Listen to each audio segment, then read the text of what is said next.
Nioh 2 might be the first game I've played in a long time that I simultaneously enjoy, but I'm going to find really difficult to recommend.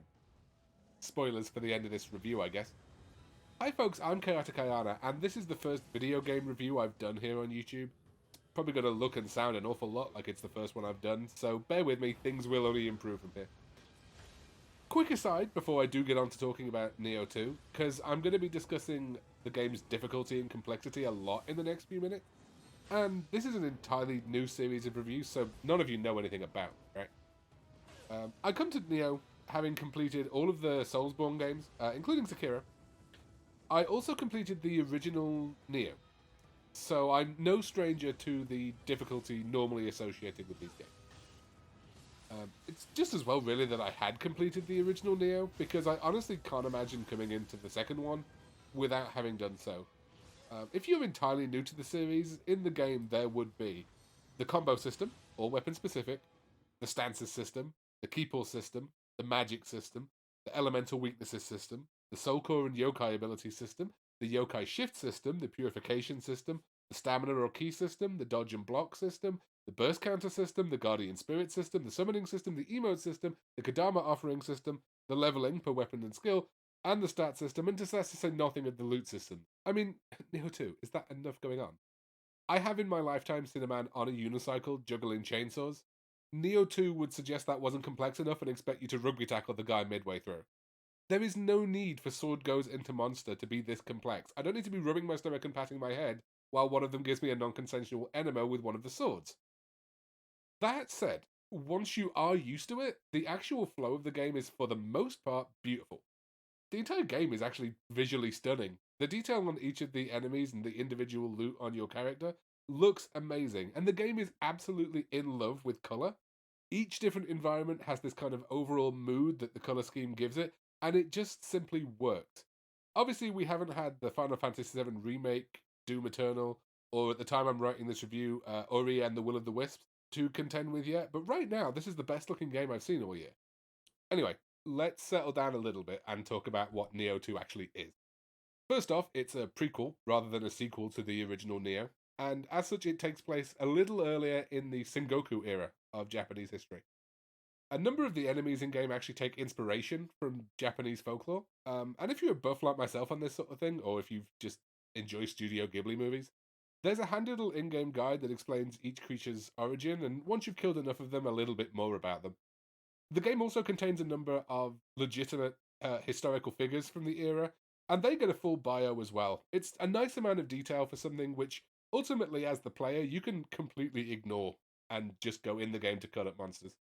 You take the role of Hidi, a half human, half yokai, which is a type of spirit, and you journey through the different historical events, each with liberties taken to serve the game. But it's honestly certainly an accurate enough representation of the history to maybe spark an interest into reading more if you're into that sort of thing. I haven't finished the game. I put in around 50 hours, but it's a Souls-like, and that usually means you are about scratching the surface. But from what I've seen of the actual plot itself, it is unfortunately a little bit pedestrian. It's more of an excuse to get you from one mission to the next, and we're talking about pointy thing goes in monster as gameplay here. You don't really need a strong story, but it's a waste. There could have been something more here.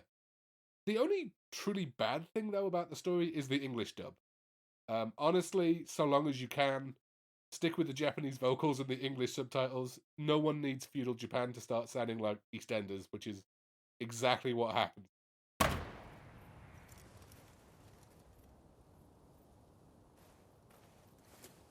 My name is Tokichiro, my lord. I am but a humble merchant who fled from Mino. My friend here is Hidi. I'm not going to cover all of the systems that I listed in the intro, simply because there aren't enough hours in the bloody day, for one. But I will give a quick cover of the important ones. So there are 9 weapons you can choose from. You only choose 2 to start off with, and in reality, you're going to stick to those 1 or 2 weapons. You can change them up. You loot various other weapon types as you go, but you gain skill points for the weapons you're using. So you aren't going to swap mid-game or anything. Once you've picked 1 or 2 weapons, those are really going to be the ones you stick with.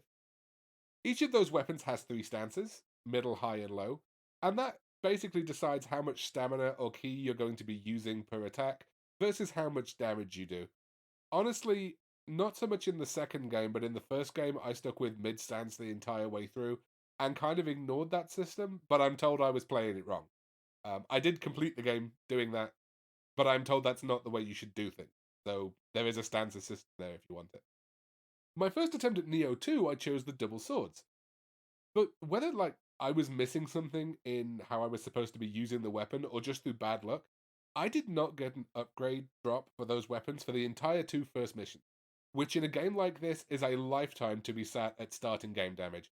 I mean, I'd combo an enemy and it would just look at me like I'd embarrass myself before disemboweling me and wearing my entrails as a hat. I did eventually go back to using the spear, which is what I completed the first Neo with, and that did get things moving again. So it could purely have been bad luck. So once things do get moving, they proceed on a very Dark Souls-like fashion. You loot better weapons from enemies, you keep an eye on how heavy your armor is so that you can dodge further to the end of your nose, etc., etc. The stamina or key system returns from Neo 1, as does the key pulse system, where you can recover a portion of the key you just spent on an attack with a well-timed button press. And I love that system. It's unique to Neo as far as I know, and it really does stand out. The one thing though is I don't understand why it starts off on its own key. You get a skill per stance for some reason that lets you attach it to the dodge button, and that's practically a requirement. So quite why it doesn't just start off there, I don't know. Added to that, there is a new system where you can steal the soul from one of your enemy, and once you get it back to the shrine, you can purify it and then use one of your enemy's own attacks back at them. It's good for Schadenfreude if nothing else. It's actually quite an interesting and unique system in fairness. It has inexplicably, though, been tied on the same meter to the game's new burst countering. I hate the new burst countering system. It's not that the idea is bad, it's just that the execution is really poor. The moment I see an enemy glowing red, I need to use a burst counter. Only I need to check my anima meter, and while we're at it, Neo 2, having a meter called the anima meter and the game's souls currency being called Amrita is just irresponsible. The first hour or so I was streaming myself playing, I guarantee I was using those interchangeably, I was getting them wrong. There are other letters you can start your words with, they did not need to be named so similarly. Anyway, I check my anima meter, see if I can burst counter, because if I want to use those lovely new yokai powers I was talking about, they use anima as well, so I might have run out. Then, depending on which kind of guardian spirit I have on, I might burst counter by standing still, or I might charge balls first at the enemy. But wait, also, the enemy flashing red is more or less meaningless. I might have to burst counter right that second, or it could be in 20 seconds' time when the enemy finally decides they're emotionally ready. And my window to counter is also somewhat tiny, meaning if I've used the counter that charges me balls first at the enemy, they might just have an easier time dismembering me now. And don't even think about trying to block these counterable moves. I tried it, most of them eat all the way through your keybar and then probably kill you anyway.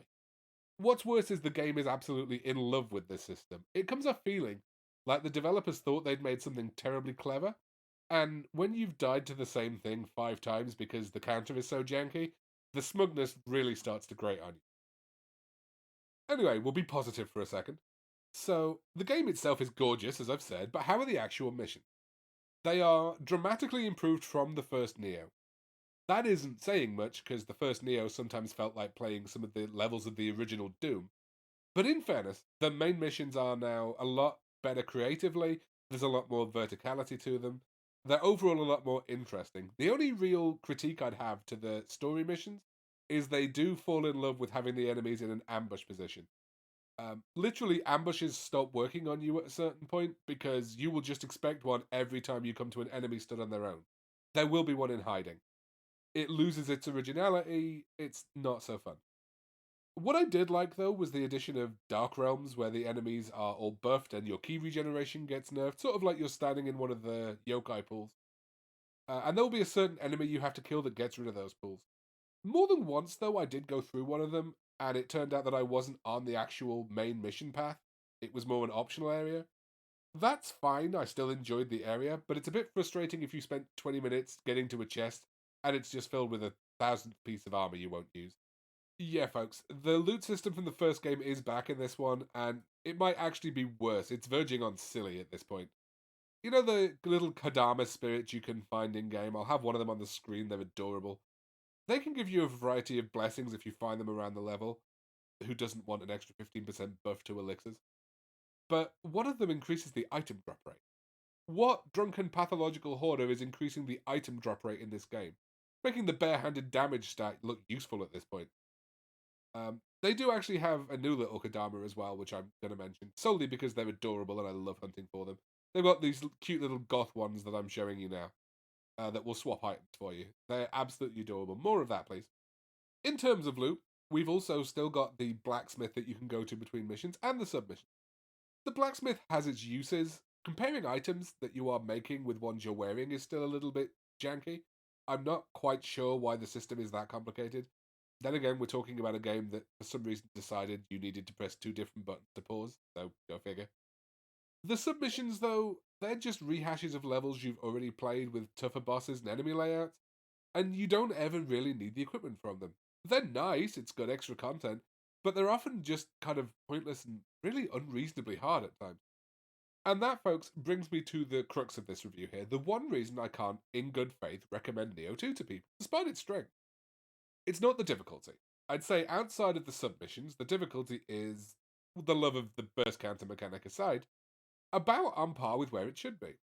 But the game is at times needlessly, unrelentingly punishing, and it's very much to its detriment. I've lost count of the amount of times in the game I screwed up during a 10-minute boss fight, and because of that one screw up on my part, I died in 3 hits and had to start the fight over. The screw up's on me, sure, but I should have some option of recovery, and I don't. And I'm not even having a go at the boss fights for this particular. Look at the bosses. I'm showing them now. Look at them. They are beautiful, they are varied, they're fun fights. And in the case of the later ones, they should absolutely be punishing you for making that single screw up towards the end of the game. The thing is, pretty much any enemy in the game can do exactly the same thing to you. In games like Dark Souls and Bloodborne, yeah, I'm going to be making those comparisons, I've screwed up fighting enemies, but in 90% of the cases, I've at least had the option of backing off and healing. Nioh, you're either dead instantly, or you will attempt to block, run out of ki, and then you'll die. The moment your keybar empties in this game, you may as well just reload, because an enemy's going to grab you, and grabs more or less kill you instantly in this. For me to be able to recommend a game to you, I have to be able to tell you that you're going to leave the experience feeling like you had fun. And let's not make a mistake here. Nioh 2 has fun coming out of its ears when the flow is all going just right. But I've yet to leave a play session where I was having fun because you don't stop playing in those moments. The moment you stop playing is when an enemy glowed red 15 seconds ago and then one-shotted you because you charged at it balls first thinking you had to counter it. And if you're gonna leave every play session feeling frustration like that, then I honestly can't recommend the game. Thank you for watching the review, folks. If you enjoyed any of that, please do consider dropping me a like or subscribing to the channel and clicking on the little bell to make sure you get notifications. I'm going to be aiming to put out about a review a week for the time being, so we're going to see how that goes, and they will all improve from here on. In the description for this video, you can find a link to my Twitter, I'll display it on the screen for you as well, and a link to Twitch where I will generally be playing whatever game I'm reviewing that week. I hope you all enjoyed this. Next week, we will be taking a look at Doom Eternal. I will talk to you all then. Till then, peace. I'm out.